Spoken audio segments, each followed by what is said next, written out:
anything you want to convey to other people right now? Well, yeah, I mean, there's always things that I want to convey. Right. I'll tell you what, having now been in here for this length of time, of course, like being in family law, I spent quite a fair amount of time learning about criminal law, reading criminal procedure, because it's foreign to me. But I'll tell you what, Jeff, the criminal justice system is no different than the family law system. It's really not. Yeah, I hear and you. Republicans and Democrats alike and independents, look, we are so in the dark about what's really happening and how they're doing things. It's astounding. And I'll give you one example, for instance.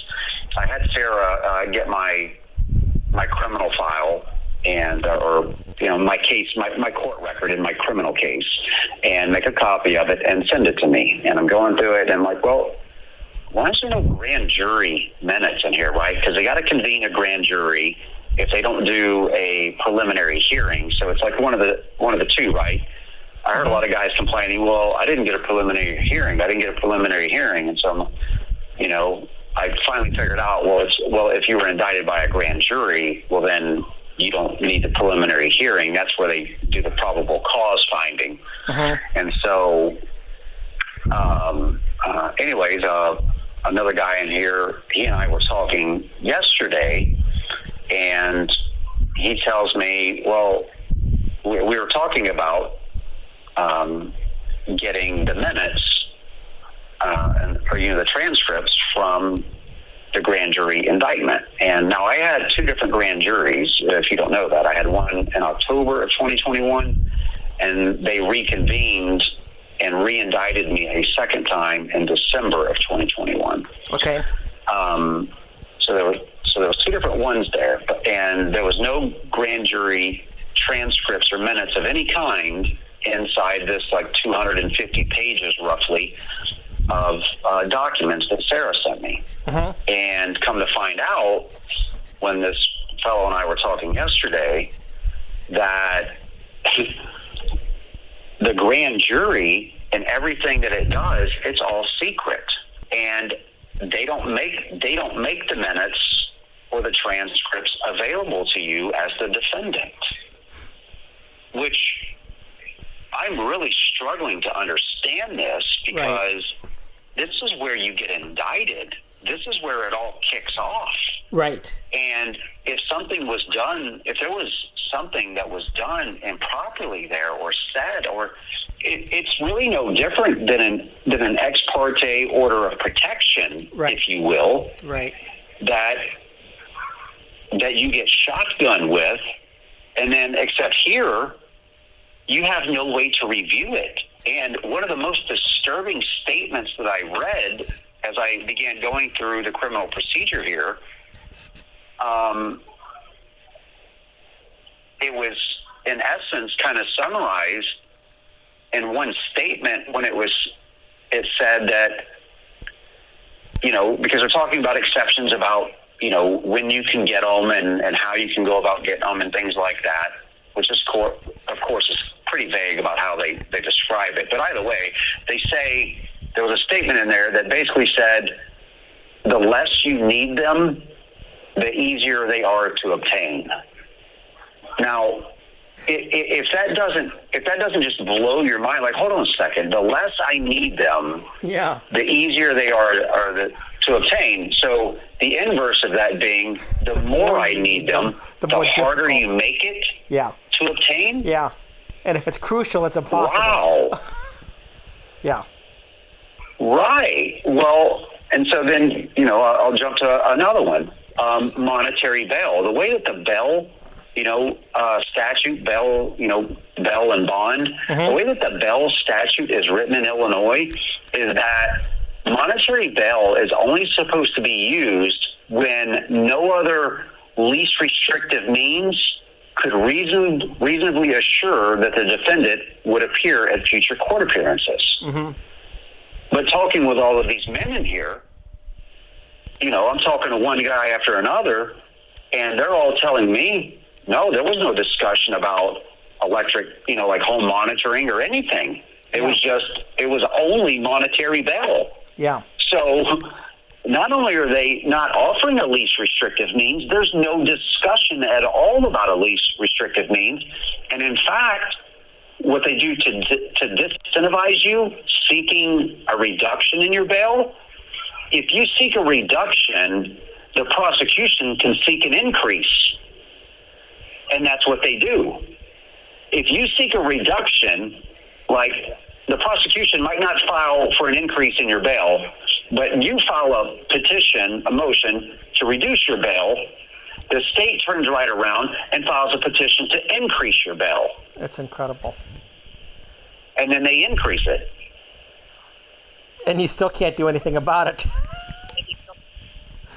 Right. Yeah. Yeah. So they punish you for seeking a bail reduction. Yeah. So because then of course when they do it to one or two guys, well then, then that bleeds out to the other men. Right. Word gets out. And they're like, man, I ain't seeking a reduction. Yeah. Yeah, I'm not going to seek a reduction. Yeah. But there was no legitimate reason for the increase. The only reason that the increase was even brought was because the person sought a decrease. Right. Right. Yeah. The only. You see what I'm saying? Yeah, I hear So they're ensuring that men are being left incarcerated, knowing that they can't afford it. Right. Right.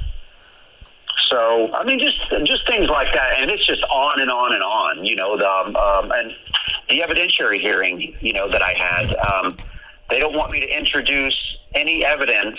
In fact, I can't introduce any evidence about my relationship with my children.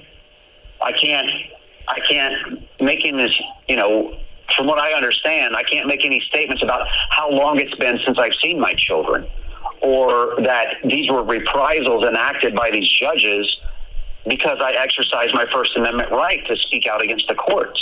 Yeah. I mean, Jeff, when you get right down to it, that's what all of this comes down to. And Judge Salvi had made it clear in 2016 that he wasn't going to tolerate me doing any activism or speaking out against the court. He made it very clear to me that if I spoke out, that he would punish me. And he did over and over again. Yeah. And that's something that I would really love if you or others could really help to generate that discussion that, look,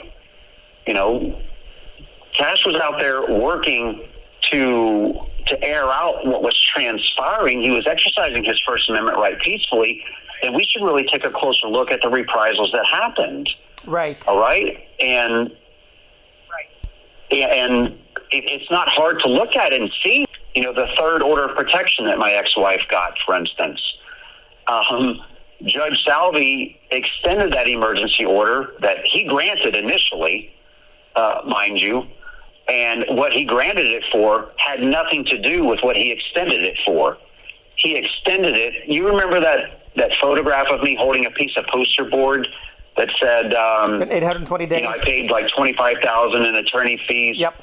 In fact, I'm dead broke, not dead beat. I was standing beside my truck. In the spring of 2016, that's why he extended the emergency order of protection into a plenary hearing, was because of that photograph.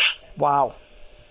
He said that photograph was harassing to my ex-wife. Of course, that's a monumental stretch.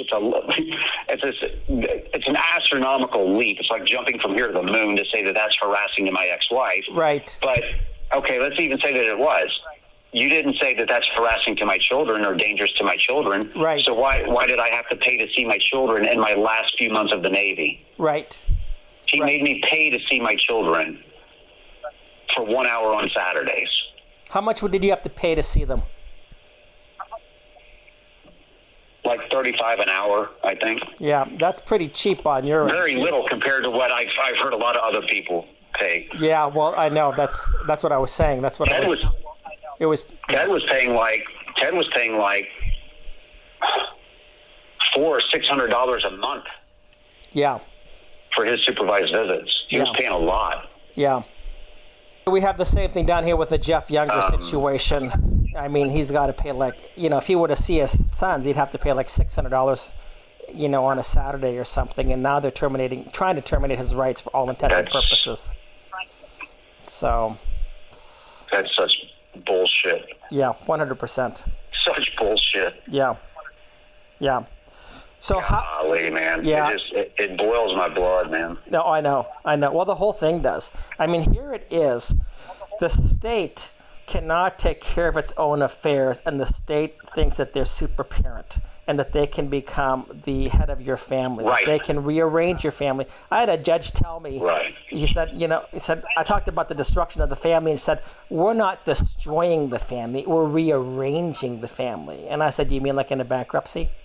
And she didn't know what to say. But, that's exactly what they're doing. The government being engaged in fraud with their contracts for marriage and everything else, because they are not disclosing their terms. That is a deceptive, an unfair, deceptive act and practice. Primarily that's used for financial institutions, but you cannot tell me that the state should not have the same standard applied to them. In fact, the state absolutely is one of the greatest perpetrators of fraud and deceit and abuse. And, so they, when they can rearrange and destroy your family at will, something is wrong. Yeah. And on the other hand, I mean, we have men killing men because a father's trying to pick up his son, and the boyfriend of the mother claims that, he's being attacked by the father who's trying to pick up his son, kills him. He gets off scot-free. And I have a neighbor in jail right now who got sentenced to 12 years in jail, and she was an outstanding person.